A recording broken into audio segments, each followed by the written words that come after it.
professional. Oh, oh, oh, oh, oh, oh. A chat with a professional. When smiles is all good. A chat with a professional. Oh, oh, oh, oh, oh, oh. A chat with a professional. When smiles is all good. Do you think that Baba Obasanjo could be on the stage while these Boko Haram people are doing what they are doing? The objective of the private organization is slightly different from... Nigeria is the most important country in education. The collapse of culture in Nigeria. Even with cheating, we can't pass. We've not done enough. There's still more. Join us. And you never regret that you did.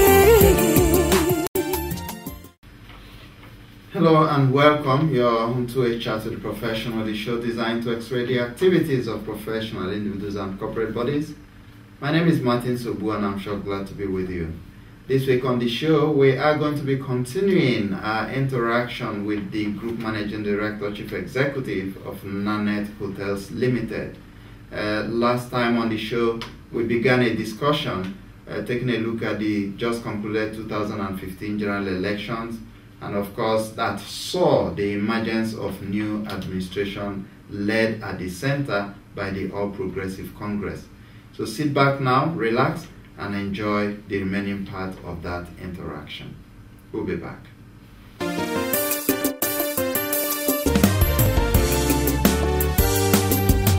chat with a professional. Oh, oh, oh, oh, oh, oh. A chat with a professional. When smiles is all good. A chat with a professional. Oh, oh, oh, oh, oh, oh. A chat with a professional. When smiles is all good. Do you think that Baba Obasanjo could be on the stage while these Boko Haram people are doing what they are doing? The objective of the private organization is slightly different from... Nigeria is the most important country in education. The collapse of culture in Nigeria. Even with cheating, we can't pass. We've not done enough. There's still more. Join us. And you never regret that you did.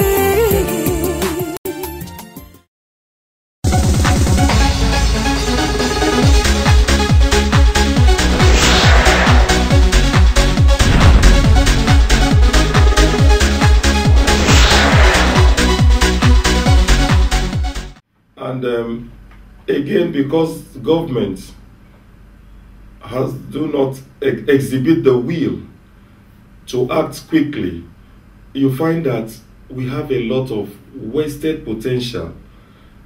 People are coming, they say they want to turn these places to tourism destinations, and all government needs is a way to draft a correct contract. All government needs to do is to monitor how these contractual obligations are met. All government needs to do is to look at the right persons qualified to go in, invest, recoup, and all parties, all stakeholders will be satisfied. And sometimes, of course, governments become tied down by sentimental reactions to purely commercial ventures. And so you see governors trying to get sometimes by proxy, they get some of the things that belong to government and run them down. Sometimes they directly give to their relations who have absolutely no idea on how to run these places. And in the long run, these things lead to greater unemployment. Because when you give persons who cannot run that particular businesses to run, they can't expand, neither can they sustain. And so we find them, all over the country. We find this. I was running a fairly big hotel in one of the states of this country. And along the line, the governor took it back and gave it to somebody who had absolutely no idea on how to run such a commercial venture. And I can tell you, for the last 8 years, that place has been closed down. and a place that was employing maybe about 200 persons directly and about 1,000 people indirectly has ceased to exist. And what has been the benefit to the society? Greater unemployment. And so we want governors to be less doing things that are negative to job creation and focus more on very proactive things. Now that the petroleum sector is going through some turbulence, especially the crude oil income coming into the country, I believe most governments will have to look inwards in terms of internally generated revenues. And it's very important, most of the new governors as they come in, they focus on this. And I would like to advise them that internally generated revenue does not start and end on multiplying the taxes you met onto those who are already in business, because that seems the easiest way. And you see new governments coming, they look around, oh, we have so many hotels in this city, let us introduce a new tax and tax 5% of this hotel earnings, tax this, tax that, tax that, tax the companies. You know, it's not going to work that way. Still talking investment, everywhere I've been to across the world, it's very obvious that everyone wants to work for Africa, particularly Nigeria being the largest economy on the continent. But we seem to be having a challenge, which of course is largely due to policy somersault, a lot of bureaucratic bottlenecks, beginning with even land acquisition. Should you want to set up perhaps a manufacturing company, for instance, all the way down to even tax regimes. And I'm wondering, can't we borrow a leaf from so many other developed economies where incentives are provided for investors to come in, invest, set up their businesses, create employment, and in the long run begin to generate funds or revenue for the government? What would be your take on that? Yeah, well, I would like to say one thing, because a lot of times we concentrate so much on external investors, and I keep telling ourselves that we must also, they say charity begins at home. What you have just said even affects us who are already in Nigeria. So let's look at this charity beginning at home issue. The template that we have to operate with as regards doing business in Nigeria is very rough.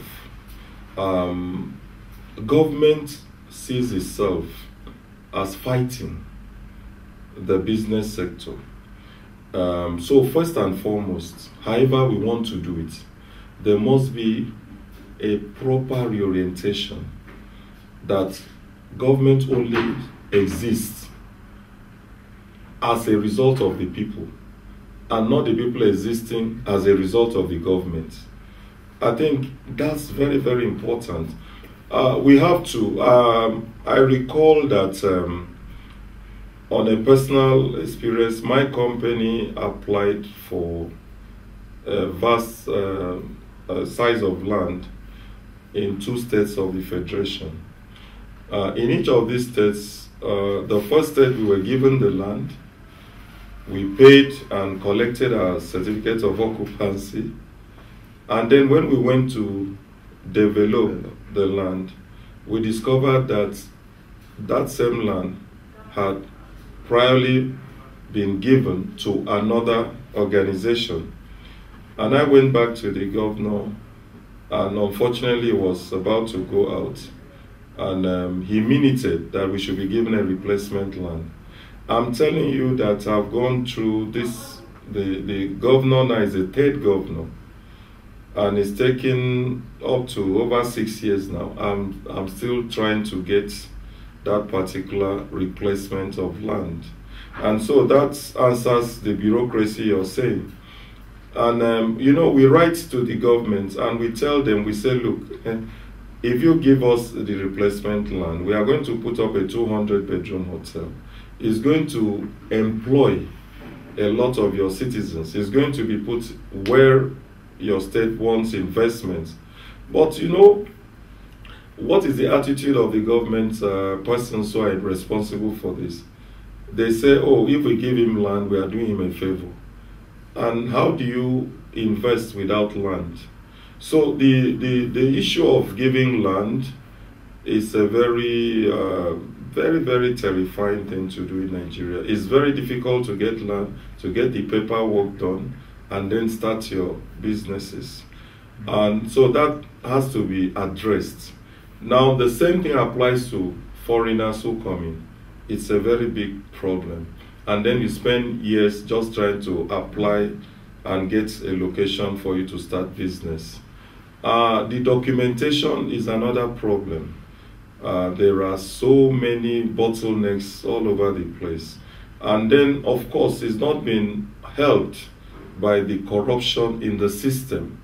The corruption is so pervasive that even when there is evidence of collective benefit to more people, you still find people who will stall that particular venture.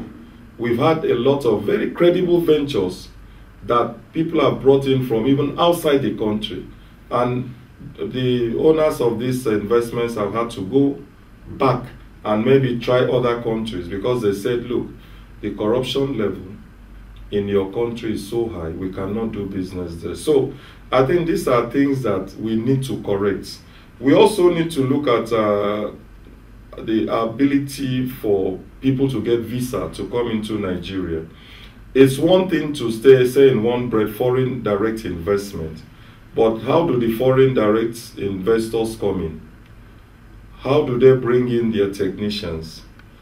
Is it easy for them to ensure that they can maintain the quality by bringing the appropriate persons? And that affects not only the manufacturing sector, but even when we look at the tourism sector, we have also said that getting a visa to come into Nigeria is a Herculean task. So the government needs to look into that particular aspect. We need to open our borders, but not necessarily doing it to our own detriment. We just need to fast track these things using technology, just like other developed countries are doing.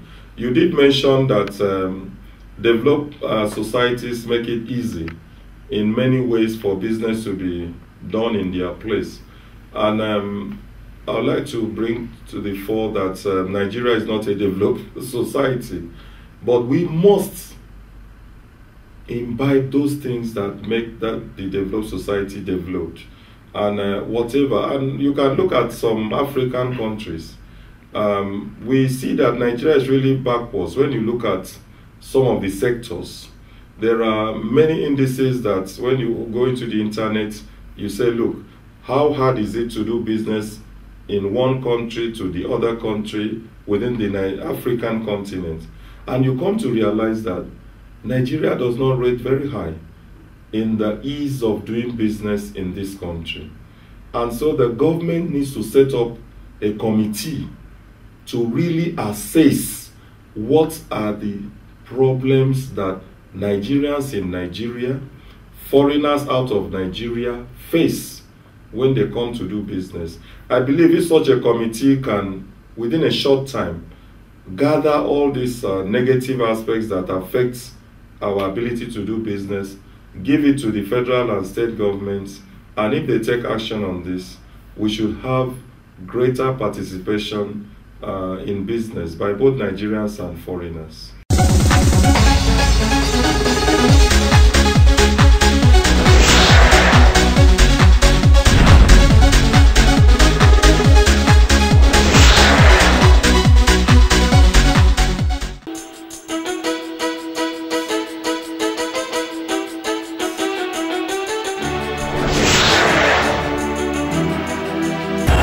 Wow, what a busy area. I'm going shopping. Why don't you come along with me? Let's go shopping. Just shopping is interesting and exciting, you know. Just shopping. Come on, come on, come on. Let's go shopping. Just shopping. You don't wanna miss the show. Just shopping.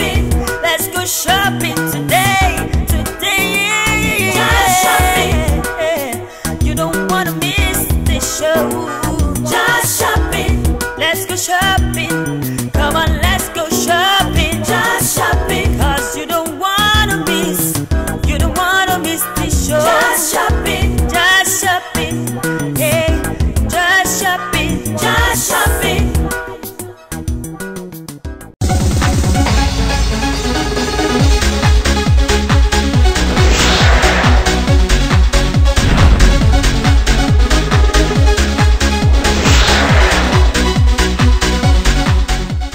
You know, you just talked about your industry, the tourism sector, and I'm beginning to wonder, as a people, have we really tried to harness that industry such that it becomes a major revenue earner? And the first thing that strikes me as a person is, even beginning with our port of entry, the airport. How fascinating are they? What are those unique attributes that wants to make a tourist come back again or fly through them? You also look around, our hotels, you know, have the highest tariff, the highest set of tariffs in the world. So what are those things that you think we can do to ensure that we make tourism a major revenue earner? I'd like to say that, generally speaking, if you talk of diversification, yes, we have a lot of sectors of the economy that have not been exploited. I was in a forum the other time, and we were talking about solid minerals. This again is a sector, I'm not an expert there, but it's a sector the government needs to look at the laws guiding solid mineral exploitation, the laws that can make people invest in that sector and then realize the potential. I'll also look at the fact that outside petroleum, we're actually one of the largest producers of gas. And the gas sector has not been exploited at all. All we do is sell crude oil, and most times we flare our gas. And this is a sector that, again, the incoming governor needs to really look at as a potential foreign exchange earner to augment whatever vagaries we face within the oil sector. Coming to tourism, yes. Tourism also ranks as another segment that government can focus on in its bid to diversify the economy. Just like you have said, there are so many challenges bedeviling this particular sector. I would like to just put in this proper perspective that the tourism sector does not survive in isolation.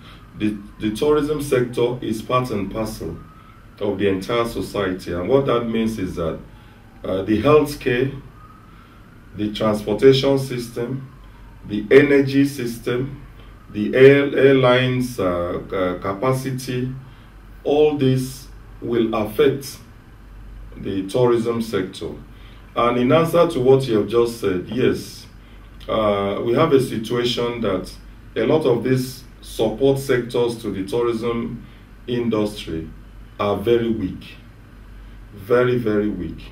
I just want to correct the fact that the last administration of Goodluck Jonathan actually took a bold step by trying to revamp most of the airports.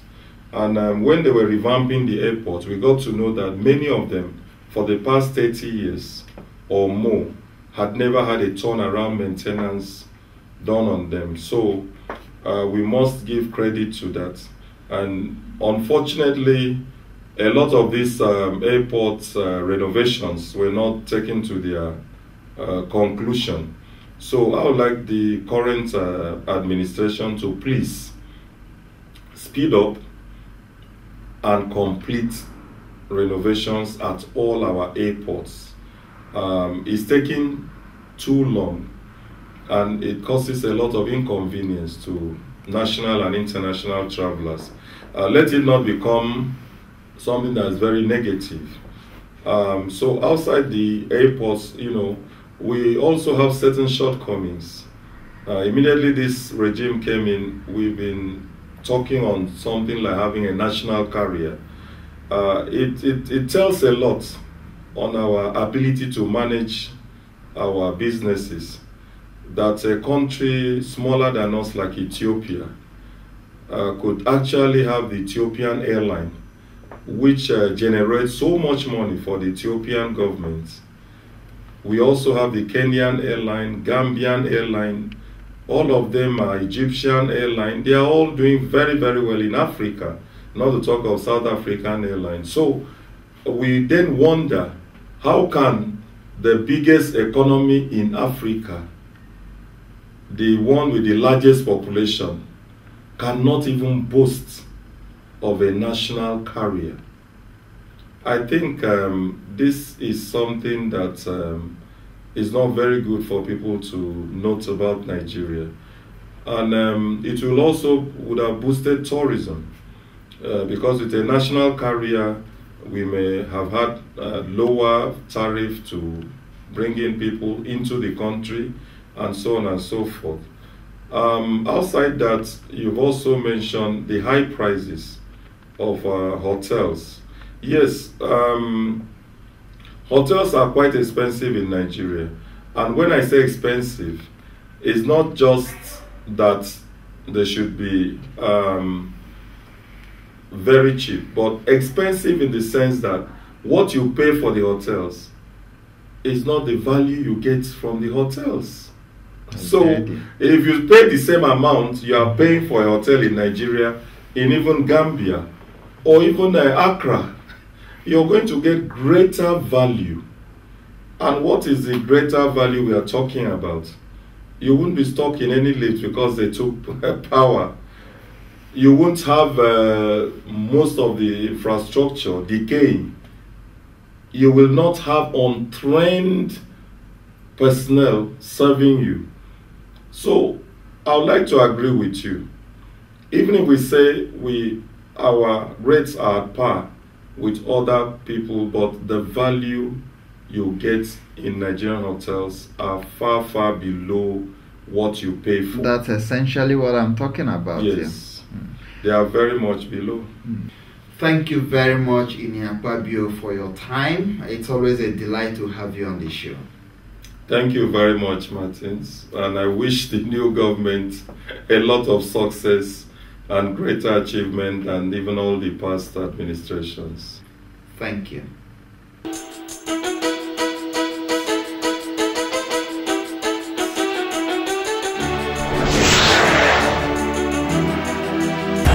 Wow, what a busy area.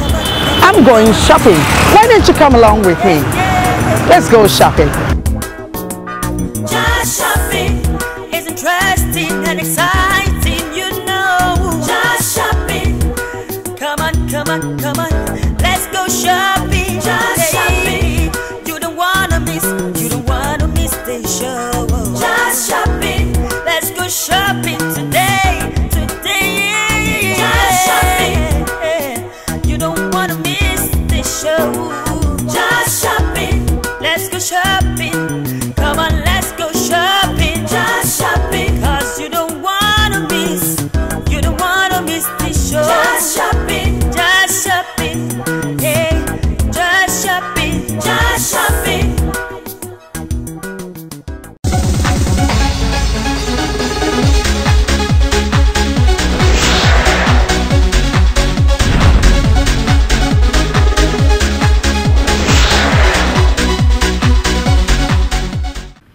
Well, that's the much time would permit on the show A Chat to the Professional today. Next time we shall definitely have another professional of note come talk to us about another issue of public interest. Till next time, when I come your way, I remain Martin Sobu, saying stay blessed, and I'll see you again.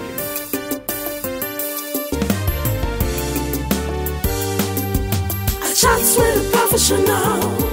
Oh, oh, oh, oh, oh, oh. A Chat with a Professional. With Martin Sobu. A Chat with a Professional. Oh, oh, oh, oh, oh, oh. A Chat with a Professional. With Martin Sobu.